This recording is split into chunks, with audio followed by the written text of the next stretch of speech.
2015 Ford C-Max Energy.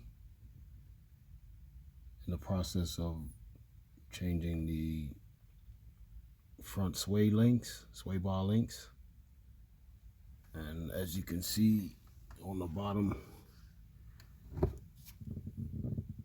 this is a 5mm Allen key,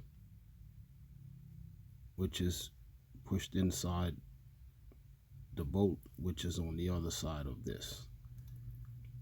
And the wrench is currently a 15mm wrench. It's on a 15mm bolt. I positioned the Allen key under the sway bar, which holds it in position, while I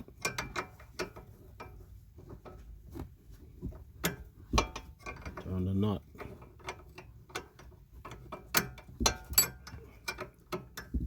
Makes it very easy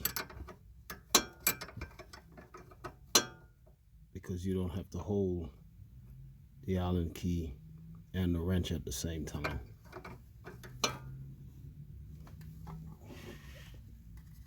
The top is relatively easy.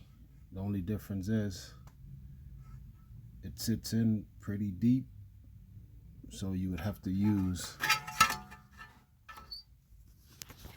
a 45 or a 90-degree angle 15mm wrench, which goes down in the slot over the nut, and you would put the Allen key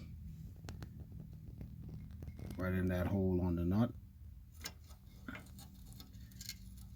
and you just turn it while holding the Allen key in position, and it comes out fairly easily. So this is a 2015 Ford C-Max Energy.